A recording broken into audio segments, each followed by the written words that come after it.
1193 AD में एक ईर्ष्या और जलन से भरा राजा नालंदा के ऊपर हमला करता है और उसे पूरी तरह से नष्ट कर देता है। दोस्तों, नालंदा ना किसी राजा का किला था, ना ही किसी खजाने से भरा मंदिर। फिर क्यों इसे पूरी तरह से नष्ट कर दिया गया? दोस्तों, वीडियो में आगे आपको इन सारे सवालों का जवाब मिल जाएगा, इसलिए वीडियो में आखिर तक जरूर बने रहिए। नालंदा के ऊपर हुए हमले के बारे में जानने से पहले हम नालंदा के बारे में कुछ बातें जान लेते हैं।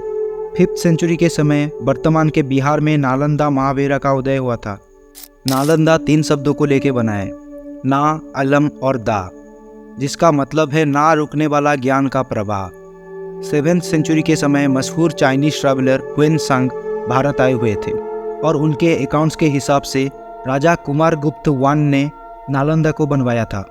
यहाँ पढ़ाई करने के लिए China, Japan, Indonesia, Persia, Turkey और श्रीलंका से हजारों स्टूडेंट आया करते थे। नालंदा में तकरीबन 1000 से ज़्यादा मंक्स और 1500 से ज़्यादा शिक्षक रहते थे। माना जाता है महान गणितज्ञ आर्यभट्ट भी एक समय नालंदा का मुख्य शिक्षक हुआ करते थे। तकरीबन 800 सालों तक ये विश्वविद्यालय बिल्कुल सही से चला। बाद में इसके ऊपर 3 हमले होते हैं। पहले 2 हमले 4th सेंचुरी और 7th सेंचुरी के समय हुआ था। इन दोनों हमलों से नालंदा को ज़्यादा नुकसान नहीं हुआ। उस समय के राजा ने इसे बचा लिया और जो भी छोटा मोटा नुकसान हुआ था उसे सही करने के साथ नालंदा को पहले से और ज़्यादा बड़ा और विकसित बना दिया। फिर तीसरा और आखिरी हमला 1193 एडी में टर्किश आक्रमणकारी बख्तियार खिलजी ने किया था। दोस्तों, डिटेल में जानते हैं बख्तियार ने ये हमला क्यों किया था। दरअसल एक बार अचानक से बख्तियार खिलजी का तबीयत बिगड़ जाता है। कई हकीमों के इलाज के बाद भी उसका तबीयत सही नहीं होता।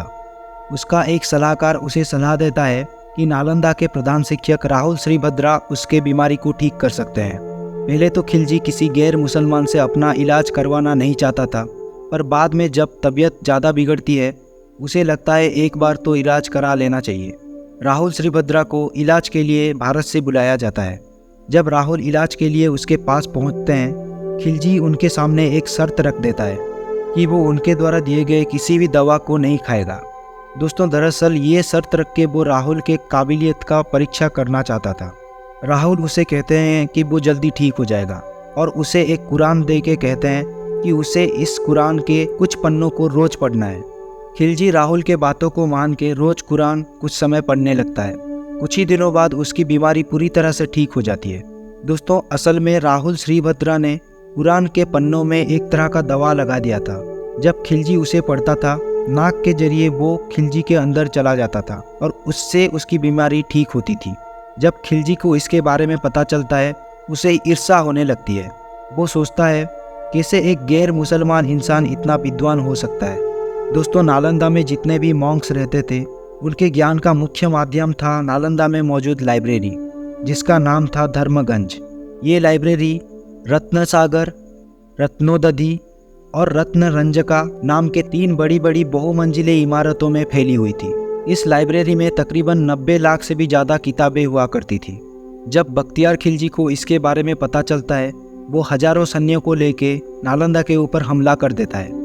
इस हमले में हजारों मॉन्क्स को मार दिया जाता है और कईयों को बेरहमी से जिंदा जला दिया जाता है।